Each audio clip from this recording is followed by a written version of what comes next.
இன்னைக்கு ரொம்பவுமே evening time ஆயிடுச்சு. சரி குயிக்காக ஈவினிங் ஸ்நாக்ஸாக என்ன பண்ணலாம் அப்படின்னு யோசிக்கும்போது ஃப்ரிட்ஜில் ஊற வச்ச பட்டாணி இருந்துச்சு. சரி அதை வச்சு இப்போ டக்குன்னு ரோட்டுக்கடை சுண்டல் டேஸ்ட்டாக பண்ணிடலாமா? நல்லா ஊற வச்ச பட்டாணியை தண்ணி ஊற்றி கழுவிட்டு குக்கரில் சேர்த்து தேவையான அளவு உப்பையும் சேர்த்துட்டு வேக வைக்கிறதுக்கு தேவையான அளவு தண்ணியும் சேர்த்துட்டு இப்போ பட்டாணியை ஒரு 2-3 விசில் விட்டு வேக வச்சு எடுத்துக்கலாம். இப்போ தேவையான மசாலாலாம் அரைச்சிக்கலாம். சின்ன சைஸில் 3 பெரிய வெங்காயம், 2 தக்காளி மிக்சி ஜாரில் சேர்த்து நைஸான பேஸ்ட்டாக அரைச்சி எடுத்துக்கலாம். மசாலா அரைச்சி ரெடி பண்ணியாச்சு. இப்போ அடுப்பில் ஒரு கடாய் வச்சு தேவையான அளவு ஆயில் சேர்த்துக்கலாம். ஆயில் நல்லா ஹீட் ஆகட்டும். ஹீட் ஆனதுக்கப்புறமா இதில் தாளிப்புக்காக ஒரு 2 துண்டு பட்டை, ஒரு 3 கிராம்பு சேர்த்துக்கலாம். பட்டை கிராம்பு வெடித்ததும் நம்ம அரைச்சி வச்சுருக்க மசாலாவை உள்ளே சேர்த்துடலாம். இந்த ஸ்டேஜில் 1 ஸ்பூன் போல் மஞ்சள் தூள், காரத்துக்கு தகுந்த மாதிரி நான் இன்றைக்கி 1.5 ஸ்பூன் போல் மிளகாய் தூள் சேர்த்துக்கிறேன். இஞ்சி இருந்துச்சுன்னா 1 ஸ்பூன் போல் இஞ்சி மட்டும் அரைச்சி இஞ்சி பேஸ்ட்டு சேர்த்து அடுத்ததாக கரம் மசாலா தூள் ஒரு 1.5 ஸ்பூன் போல் சேர்த்துக்கலாம்.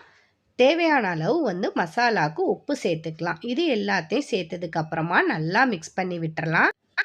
எல்லாத்தையும் சேர்த்து இந்த எண்ணெயில் நல்லா வதக்கிக்கலாம். இந்த ஸ்டேஜில் ஒரு பச்சை மிளகாய் கிள்ளி சேர்த்துக்கிறேன். அடுப்பை சிம்மில் வச்சு மசாலா எல்லாம் நல்லா வதங்கி வரட்டும். அதுக்கு இடையில் நம்ம வேக வச்ச பட்டாணி வெந்துருச்சா அப்படின்னு நம்ம பார்த்துடலாம். பாருங்கள், நம்ம வேக வச்ச பட்டாணி நல்லாவே வெந்துருச்சு. வேக வச்ச பட்டாணியில் பாதி பட்டாணியை மிக்சி ஜாரில் சேர்த்துடலாம். இப்போ மசாலா எல்லாம் எண்ணெய் பிரிஞ்சு நல்லா வதங்கிடுச்சு.